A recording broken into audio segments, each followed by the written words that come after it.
മലപ്പുറം മഞ്ചേരിയിൽ വാഹനാപകടത്തിൽ ഇന്നലെ മരിച്ച 5 പേരുടെയും പോസ്റ്റ്മോർട്ടം ഇന്നാണ് നടപടികൾ ആരംഭിച്ചു കഴിഞ്ഞു. ഉച്ചയ്ക്ക് ശേഷം അവരുടെ കബറടക്കം നടക്കും. ഇന്നലെ വൈകിട്ട് 5:30 മണിയോടെയാണ് മിനി ബസ്സും ഓട്ടോറിക്ഷയും കൂട്ടിയിടിച്ച് 2 കുഞ്ഞുങ്ങൾ ഉൾപ്പെടെ 5 പേർ മരിച്ചത്. ഓട്ടോറിക്ഷ ഡ്രൈവറും 2 സ്ത്രീകളുമാണ് മറ്റു മരിച്ച 3 പേർ. അപകട കാരണം അശാസ്ത്രീയമായ റോഡ് നിർമ്മാണമെന്നാരോപിച്ച് നാട്ടുകാർ പ്രതിഷേധത്തിലാണിപ്പോൾ.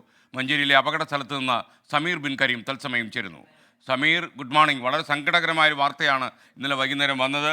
അപ്പോൾ ഇന്നാണ് അവരുടെ കബറടക്കം എന്ന് മനസ്സിലാക്കുന്നു.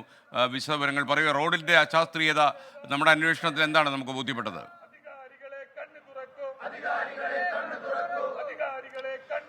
ഇന്നലെ വൈകുന്നേരമാണ് മഞ്ചേരി, ഞാനിപ്പോഴുള്ള ചെട്ടിയങ്ങാടി എന്ന് പറയുന്ന ഒരു സ്ഥലത്ത് വാഹനാപകടം ഉണ്ടാവുകയും 5 പേർ മരിക്കുന്ന ഒരു ഘട്ടവും ഉണ്ടായത്.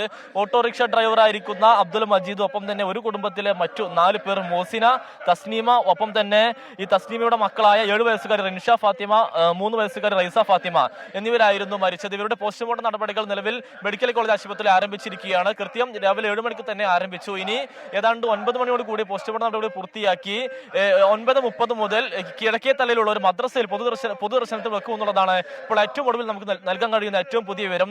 ഇപ്പോൾ ഈ അപകടം നടന്ന ഈ തെറ്റിയങ്ങാടിയിൽ വെച്ച് നാട്ടുകാർ റോഡ് ഉപരോധിച്ചു കൊണ്ടിരിക്കുകയാണ്. അരീക്കോട് മഞ്ചേരി സംസ്ഥാന പാതയാണ് നാട്ടുകാർ ഉപരോധിക്കുന്നത്. പ്രധാനമായും നാട്ടുകാർ പറയുന്നത് ഈ റോഡ് പുതുതായി അറ്റകുറ്റപ്പണികൾ നടത്തിയതാണ്. അതുകൊണ്ട് തന്നെ ഈ റോഡിന്റെ അശാസ്ത്രീയമായ നിർമ്മാണവും ഒപ്പം തന്നെ ഈ മിനുസമേറിയ ഈ റോഡിൽ ഈ ഭാഗം എത്തുന്നതിന് മുന്നേ ഒരു വിധത്തിലുള്ള വേഗത നിയന്ത്രിക്കാനുള്ള എന്തെങ്കിലും നിയന്ത്രണ ഉപകരണങ്ങളൊന്നും തന്നെ ഇല്ലാത്തതാണ് ഈ അപകട എന്നുള്ളതാണ് നാട്ടുകാർ പറയുന്നത്. ഇതിന്റെ അടിസ്ഥാനത്തിൽ നാട്ടുകാർ ഇപ്പോൾ റോഡ് ഉപരോധിക്കുകയാണ്. നേരത്തെ പലതവണ അതുമായി ബന്ധപ്പെട്ട് ചൂണ്ടിക്കാട്ടി പരാതി നൽകിയ നാട്ടുകാർ പറയുന്നു.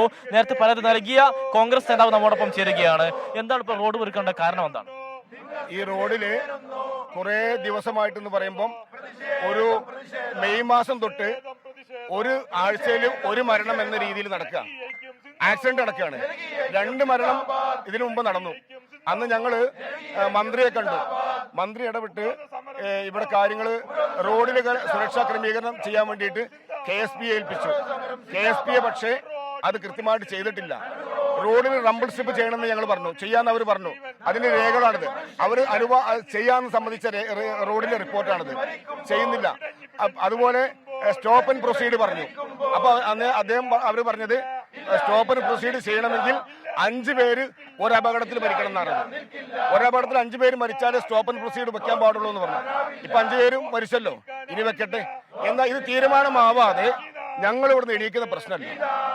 SKന്റെ നാട്ടുകാർ പറയുന്നത് ഇവർ ഉന്നയിച്ചിരിക്കുന്ന ആവശ്യങ്ങൾ പരിഗണിക്കാതെ ഉപരോധം അവസാനിപ്പിക്കല എന്നുള്ളതാണ് നാട്ടുകാർ പറയുന്നത്. 7 മണിക്കാണ് നാട്ടുകാരുടെ ഉപരോധം ആരംഭിച്ചത്. ഇപ്പോൾ ഏതാണ്ട് അരമണിക്കൂർ പിന്നിടുകയാണ്. ഇതുവഴി വരുന്ന വാഹനങ്ങൾ തന്നെ മറ്റൊരു ഭാഗത്തിലൂടെ പോലീസ് തിരിച്ചുവിടുന്നുണ്ടെങ്കിലും ഈ ഭാഗത്തും ഗതാഗതക്കുരുക്ക് അനുഭവപ്പെടുകയാണ്. മഞ്ചേരി പോലീസൊക്കെ തന്നെ സംഭവ സ്ഥലത്ത് എത്തിയിട്ടുണ്ട്. ഏതായാലും ഈ സമരം പുരോഗമിക്കുന്നു. അതോടൊപ്പം തന്നെ മെഡിക്കൽ കോളേജ് ആശുപത്രിയിൽ പോസ്റ്റ്മോർട്ടം നടപടികളും ആരംഭിച്ചിരിക്കുകയാണ്. SKതിൽ ഏറ്റവും സങ്കടകരമായിട്ടുള്ള ഒരു കാര്യം, ഈ മരിച്ച അബ്ദുൽ മജീദിന്റെ മകളുടെ നിക്കാഹായിരുന്നു ഇന്ന് നടക്കാനിരുന്നത്. പക്ഷേ ഈ ഒരു അപകടം അതിന് മുന്നേ തന്നെ, മണിക്കൂറുകൾക്ക് മുന്നേ തന്നെ ഈ അപകടം അദ്ദേഹത്തെ തേടിയെത്തുകയായിരുന്നു. അതുകൊണ്ട് തന്നെ ഈ പരിപാടി മാറ്റിവെച്ചിട്ടുണ്ട്. അതോടൊപ്പം തന്നെ ഈ അപകടത്തിൽ മരിച്ച ഈ തസ്നീമ എന്ന് പറയുന്ന സ്ത്രീ കഴിഞ്ഞ ഏതാനും ദിവസങ്ങൾക്ക് മുന്നെയാണ് വിദേശത്ത് നിന്നും എത്തിയത്. തന്റെ ഭർത്താവിനെ കാണുന്നതിന് വേണ്ടി അവർ ആദ്യമായി വിദേശത്തേക്ക് ഒരു സന്ദർശന വിസയിൽ പോവുകയും ആ സന്ദർശനം പൂർത്തിയാക്കി നാട്ടിലേക്ക് മടങ്ങി. ആ നാട്ടിലേക്ക് മടങ്ങിയതിന്റെ സന്തോഷവും മിഠായും ഒക്കെ തന്നെയായി ബന്ധുക്കളെ സന്ദർശിക്കാൻ പോകുന്നതിനിടയിലാണ് ഇത്തരം ഒരു അപകടം ഇന്നലെ വൈകുന്നേരം നടക്കുകയും ഈ തസ്നീമയും അവരുടെ 2 മക്കളും ഒപ്പം തന്നെ അവരുടെ സഹോദരിയും ഒക്കെ തന്നെ മരിക്കുന്ന ഒരു സാഹചര്യം ഉണ്ടായത്. Thank you ഷഹദുറഹ്മാൻ.